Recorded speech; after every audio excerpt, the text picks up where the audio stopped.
Justiça está de volta, discutindo hoje as possibilidades de desafogar a Justiça Federal das quase 6 milhões de ações em tramitação contra o INSS. Nossos convidados são o advogado André Campos de Figueiredo, que é especialista em Direito Público, e o doutor Murilo Fernandes de Almeida, que é coordenador do Juizado Especial Federal de Minas Gerais. Doutor Murilo, a questão da falta da estrutura, da insuficiência da estrutura, vamos dizer assim, já está posta. Mas do ponto de vista da lei, o que é que tem motivado, ou é possível dizer qual é a razão dessas 5 milhões e 800 mil causas? Claro que a infração legislativa também contribui. Desde a Constituição de 88, é que vem acontecendo, né, vem sendo editadas várias leis no sentido de atender, né, ao segurado. Mas nós tivemos mais de uma emenda constitucional tratando exclusivamente da questão previdenciária, não foi? Exato. A grande revisão de benefício aconteceu com a própria Constituição de 88. O artigo 58 determinou que todos os benefícios fossem restabelecidos em quantidade de salários mínimos que eram na data da concessão. Isso parecia que ia resolver definitivamente, né? O artigo 58 da Constituição. Do ADCP, me parece até que tem um projeto em andamento hoje para voltar isso. Para voltar. Se acontecer, eu acho que é a solução. Acaba esse problema. Acaba a questão dele. Seria a vinculação da aposentadoria ao salário mínimo. Salário mínimo. Então, quem aposentou com 10 passou a ganhar 10 em abril de 89, 7 meses depois da Constituição. Quem aposentou com 3 passou a ganhar 3, aí estabilizou. Acontece que a lei, a própria Constituição, também determinou a preservação do valor real do benefício e conforme definido, critério definido em lei. E a lei só veio em 91. A lei 8.203 só veio... E desatrelou tudo do salário mínimo. Desatrelou tudo de novo. Novas defasagens foram acontecendo. Hoje, quem teve o benefício restabelecido, né, naquela época, ganha bem menos. Já ganha talvez menos do que ganhava antes. Já houve novamente a defasagem. Porque o reajustamento dos benefícios não acompanham o reajustamento do salário mínimo. Essa é a principal discussão, doutor André? Essa é uma das maiores, né? Essa discussão ela já foi até decidida. O Supremo falou que não tem que acompanhar o salário mínimo, que estava em norma de caráter transitório. Exato, ele vigorou temporariamente. E ele deu, e isso, acho que o INSS, a própria Constituição colocou isso na mão do governo, né? Da administração pública, deu para eles muita liberdade de escolher o índice, né? E esse índice nunca é satisfatório para quem está aposentado. Ele sempre é um índice que vai gerar defasagem. Isso gera muita discussão judicial. Mas acho que não é só isso também não, porque toda vez que a lei previdenciária ela é alterada, gera discussão judicial. O fator previdenciário foi uma das coisas que gerou muita previdenciário é uma questão que tem provocado muita polêmica, né? Provocou muita polêmica. E continua provocando, né? Ele continua provocando. Há inclusive um projeto do senador Paulo Paim para acabar com ele. Para acabar com ele. Esse fator previdenciário, ele trouxe uma discussão que ficou durante muito tempo, todo mundo sustentando que ele era inconstitucional, até que depois teve uma decisão do Supremo falando que era válido e constitucional. Quer dizer, já há decisão do Supremo a esse respeito. Mas tem muito processo que ainda não chegou nesse grau de recurso, né? E as partes também recorrem, não é todo mundo que concorda, né, com aquela decisão. Doutor André, o senhor acha que nesse caso, por exemplo, seria o caso de uma súmula vinculante? Com certeza, ia ajudar bastante.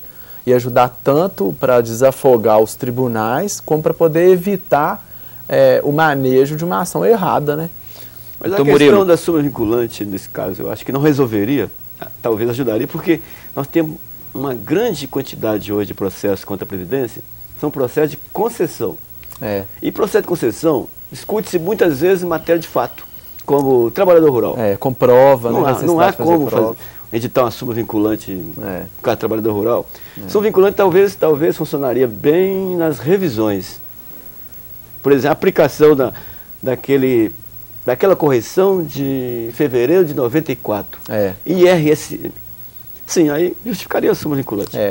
Mas hoje o próprio INSS já não recorre mais dessas decisões. Quando a decisão manda aplicar tão somente o IRSM, tudo dentro do período, não há recurso. O senhor está dizendo que a Previdência tem recorrido menos? Tem recorrido menos.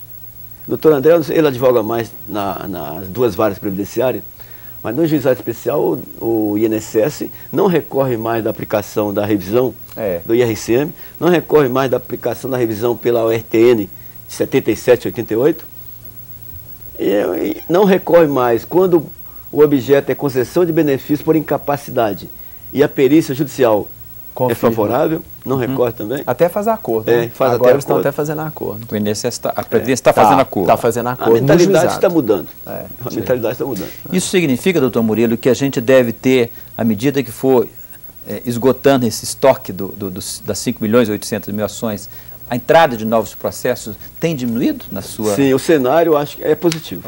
Também porque é o que eu disse no início.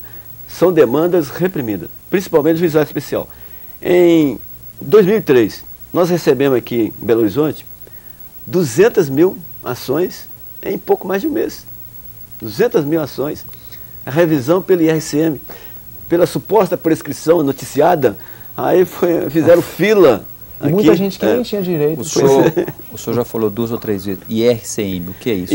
Reajustamento pelo índice de reajuste do salário mínimo de fevereiro de 94. Para quem aposentou de 94 a 98. Só nessa 94 a 98. Só essa faixa. E teve lá um prejuízo, lá eles tiveram um prejuízo de até 39%.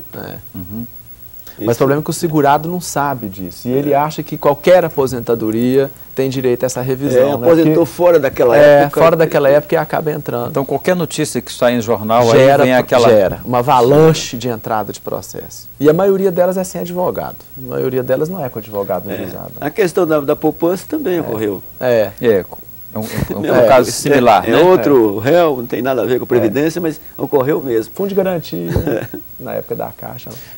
Doutor André, o senhor defende que haja alguma modificação na legislação previdenciária para que... Sim, eu acho que ela deveria ser mais simplificada, sabe?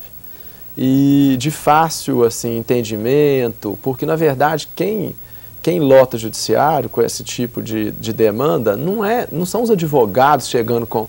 É pouco, a maioria é a própria parte, é o próprio segurado, que ele não entende a lei, escutou, ouviu dizer isso no jornal ou na rádio e entra, sem saber se ele está naquela situação. E isso, de qualquer forma, o juiz não pode impedir ele de entrar com o processo. Então, o processo tem que começar e acabar.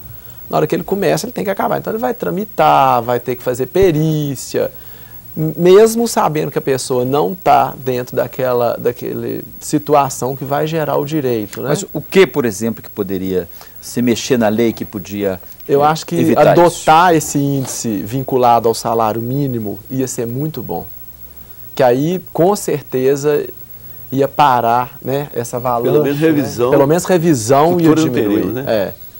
Se o governo colocasse agora que agora vai ser um número de salários mínimos que voltar, né? A mesma quantidade. A quantidade, o número de salários mínimos que tinha na data de concessão do benefício, com certeza ia politicamente, essa muito. proposta parece absolutamente inviável, não? E financeiramente também ela deve ser cara, né? Isso aí teria que fazer um estudo, né? Não sei, parece que de viabilidade. Né? Porque a contribuição é feita sobre o total, né? Parece que não... Ela me parece absolutamente justa. Ela é justa, mas... E o segurado não entende, não concorda, não entende. Por que ele aposentou com 10 salários mínimos e ganha 4, e agora 5 ganha hoje? Isso ninguém entende isso. A tendência é que dentro de algum tempo estejam todos ganhando só um salário mínimo, que é o piso. Exato, porque não desce mais do que isso, né? Não tem jeito. E essa a política do governo tem sido a de dar reajustes diferenciados acima da inflação para o salário mínimo. Como as aposentadorias, os valores não se corrigem na mesma proporção. Diminui muito o poder de compra, né, do aposentado, o poder aquisitivo dele, do segurado.